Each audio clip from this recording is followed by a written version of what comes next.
Hello, everyone. Welcome to episode 2 of Sports Talk with Chris P. Today, I'm going to be doing the predictions for the Western Conference standings in the 2020 NBA season.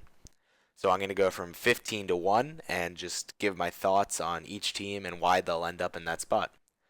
Let's get it started with the number 15 seed, the Phoenix Suns. This is a team that won 19 games last year, was the 15th seed last year.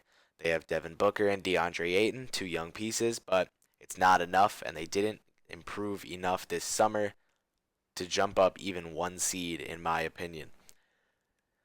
Getting rid of Warren, passing up on, I guess, the opportunity to draft Culver, it would have been, for Dario Saric and Cam Johnson. I don't know really what is going on over there, especially with that big money Ricky Rubio signing. Someone who wasn't even that good for the Utah Jazz, which are a team that should heighten his abilities at the passing and playmaking. And I'm really just not a fan of what Phoenix has put together so far. The 14th seed, I have the Memphis Grizzlies. They added Ja Morant and Brandon Clark to the beginnings of their young core, led by Jaren Jackson Jr. They acquired Josh Jackson in a trade from the Phoenix Suns, and I think they've got a youth movement going with a franchise player in JJJ, a potential franchise player in Ja, and another young player that looks good, Summer League MVP Brandon Clark. I like what they're building here in Memphis, and I don't blame them for not buying out Iggy. I don't think they owe that to him. I think he's a good piece for their team this year. And, I don't think they'll be that great. I don't think they'll be the worst team either. I think they'll be the 14th seed in the Western Conference, so second worst, which is not good by any means. But, you know, 13th seed, Sacramento Kings. They won 39 games last year, and they were the ninth seed. I have them dialing it back to 13 because even though they improved this summer, they, again, like the Suns, did not improve enough.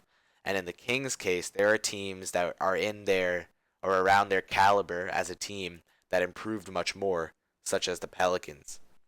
So I really think that the Kings are going to take a step back this season, even though Fox and Heel, they're going to be getting better. And Barnes also, playing with Team USA. And I like some of their young pieces, but I don't think this season's going to go too well for them.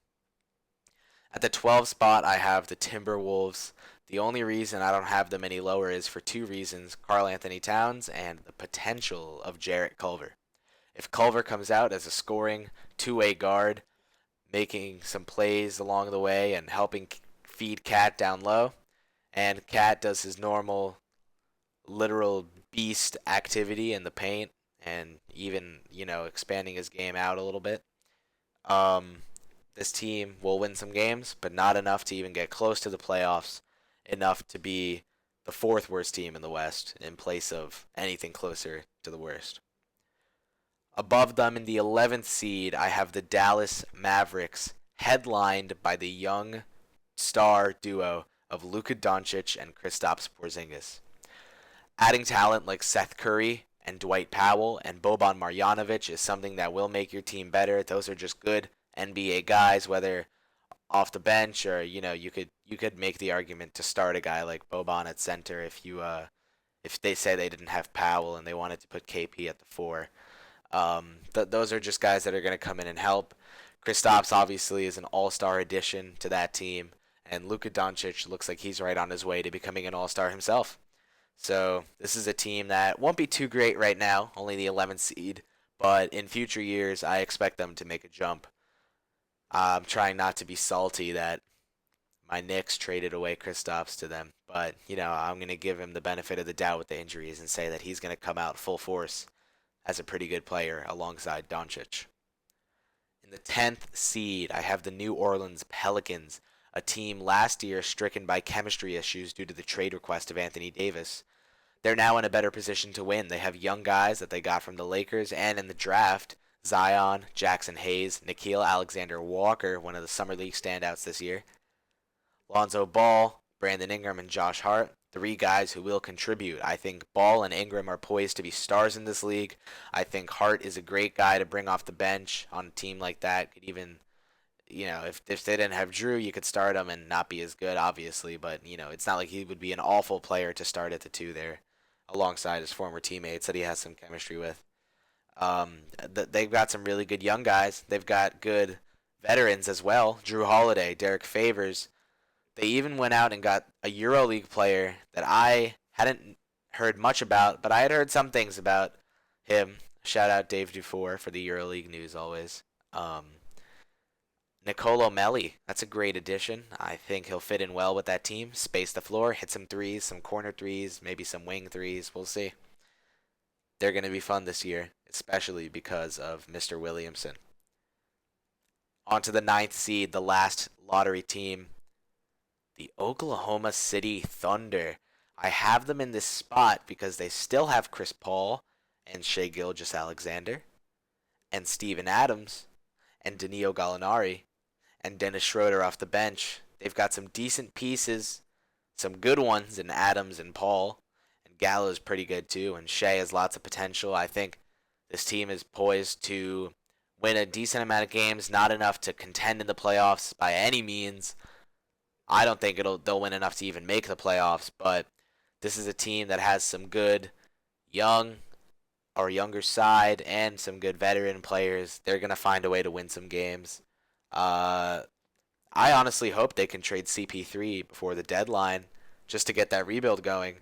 Maybe a little rebrand also, because I think if a rebuild comes, a rebrand will come as well. And those jerseys, whew, those light blue jerseys that from last year have got to go. So here's hoping that the OKC push toward a rebuild so they can rebuild their jersey colors, selections, whatever. Get rid of them. That's my little side note. Before we head on to the first playoff team, what I predict will be the 8th seeded San Antonio Spurs. Greg Popovich coached team. DeJounte Murray returning. Derek White developing. Aldridge and DeRozan producing still. DeRozan's been working on his three-point shot. This is a team I think will make the playoffs. They were the 7th seed last year. I think they'll be the 8th seed this year. Not a regression, really, just some more good teams that are going to be jumping their way into the playoffs. Like the two LA teams, the Clippers will be pushing their way up the playoffs. Lakers will be pushing their way into it. I'm excited to see the Spurs team this season, primarily because of DeJounte Murray and Lonnie Walker. I'm a Derek White fan too, but I'm just excited to see Murray back, and I love Lonnie Walker. He's a fun young guy. I think they're going to make the playoffs. They won't make too much noise in the playoffs, but I think they'll be there. In the 7th seed, I have the Golden State Warriors. Steph Curry is still a top 3 player in this league. I'll say it, top 3. I think you could argue a little higher, but I'll leave it at 3. I'll play it a little safe, leave it at 3. Klay Thompson, I predict will be back by around March for what it's worth. D'Angelo Russell, good player. All-star last season in the East, leading the Nets to the playoffs. Now he'll be beside Steph Curry. D'Lo can shoot it. I think these two are going to work together. D'Lo is no Klay replacement, especially on the defensive end. But he's a replacement. He's not an amazing one. He's a replacement. I'm thinking they're going to try to look to trade him mid-season, especially if Klay is going to be coming back a little earlier than they thought, for a forward. Maybe a Kevin Love, maybe a Tobias Harris. I don't know. I don't know what they're going to do there. We'll see. 7th seed for the Warriors. The 6th seed, I have the Los Angeles Lakers. I started making this list before the Boogie injury, and I had them a little higher. Bumped them down to 6 because I think the Dwight Howard thing is going to work out. He knows if he messes this up, he's done for good. He'll be on his best behavior. There will be no ego problems there. I think Dwight will work out in LA. Not as good as Boogie. And besides LeBron and AD, the rest of this team is really not incredible. You have Kuz, a young piece I like. I think he's a bit overrated, but I do like him. Saw him play this last season. I was at that game where Hazonia blocked King James. on his game-winning attempt. Kuzma played real well. Liked seeing him go against Knox, and it was a fun game. I like Kuzma, and I've watched a lot of Lakers games last season just because it was LeBron's first year, and I liked what Kuzma brought to the table. But I just don't think he, AD, and LeBron can bring this team to a top five seed in the West.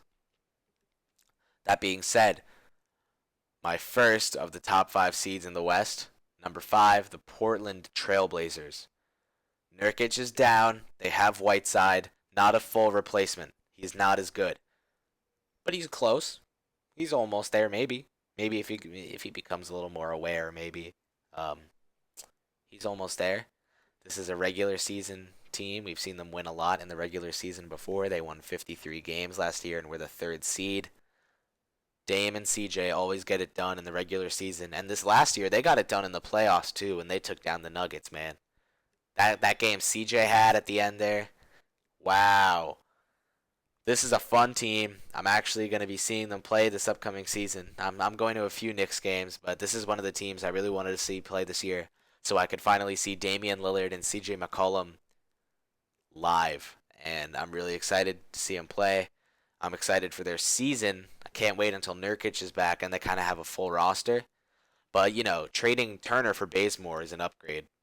Getting Hood back, re-signing him, that's a good it's a good way to keep your team solid. They have a lot of roster continuity over there in Portland, and I hope it translates to success this year. This is the team I kind of root for on the side, man. They're fun. Dame is fun.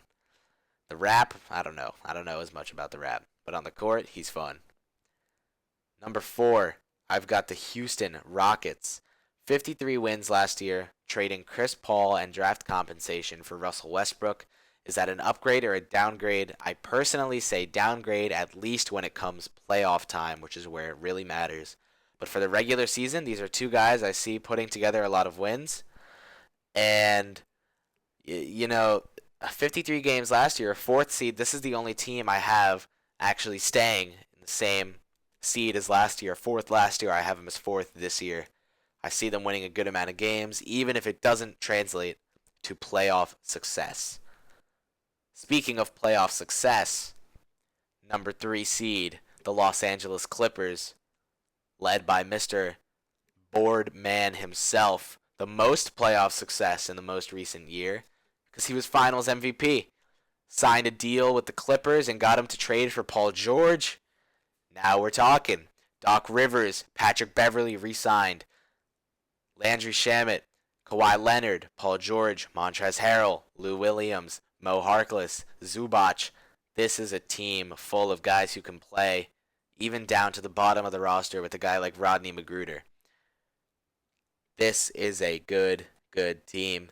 I see them having not the best record because Paul George is going to start the season out with some shoulder injuries. I think come playoff time, this is a very successful team. This team is my, I suppose, official prediction for the 2020 NBA champion. Almost because it's too easy to pick them. I mean, I just don't see anyone upsetting them. I'm going to be one of those people that stands firm on that and says, I don't see a Houston coming and beating them. I don't see, either the first or second seed in the West beating them. I don't see Philly, Milwaukee, any of those teams beating them. I think this is our champion this year. I think Kawhi goes back-to-back Finals MVP on two different teams. My second seed in the Western Conference is the Utah Jazz. This is a team that won 50 games last year as the fifth seed, replaced Ricky Rubio, who was kind of a net zero for them in my opinion, with Mike Conley, and replaced Derek Favors, who's a good player but was kind of playing out of position. I really think he's a five, and that's where he'll play in New Orleans. With Bojan Bogdanovic, who is just he's a stretch four, which is what fits in today's NBA. I think he's a knockdown sharpshooter, someone who should really be getting a little more attention as a free agency signing. But we kind of know why he doesn't, considering how many superstars signed this summer. So Utah is a team I have winning a lot of regular season games, and I think it'll translate to playoff success for them. I think they're looking at it past the first round. If Conley and Mitchell really gel, and Gobert and Bojan are able to work down low. even though Bojan will kind of be kind of more out away from the rim than Gobert probably. This is a team I think can really get to work and win some games. I have them as the second seed. That, of course, leaves one team to be the first seed. Last year's second seed, winning 54 games, the Denver Nuggets. Nikola Jokic is on his way to becoming an actual superstar, a guy who got a lot more attention last year than any other in his career, and it was deserved. Jamal Murray is improving. They are going to have Michael Porter Jr. Hopefully he'll be good. They made an amazing trade for Jeremy Grant to really bolster that bench unit with a guy who can produce there. And I just, 54 wins last year, and the team who was above them lost two out of their three best players. So I think this is an easy take for them. The first seed, home court advantage in the Western Conference. The Denver Nuggets are my final team on this list. So, kind of a quick recap. Nuggets, Jazz, Clippers, Rockets, Blazers, Lakers, Warriors, Spurs are the 8 teams I have making the playoffs. Thunder, Pelicans, and Mavericks I have right outside of the playoffs, and Timberwolves, Kings, Grizzlies, and then Suns I have at the bottom of the conference. Let me know what you think about my list. Rate the video, comment your thoughts. I'd love to hear what teams, if you have any glaring, like, hey, Houston should be over the Clippers. Harden and Westbrook is really going to work. Let me know. Comment down below. Share your thoughts, and I'll respond to you, and I'll probably address them in a later video as well, because, conference predictions are somewhere where there's a lot of debate to be had, and some really good points can be made that could sway me a different way on my list. So let me know. I'll put my Twitter in the description as well. You can reach me there too. And thank you all very much for listening. See you next time.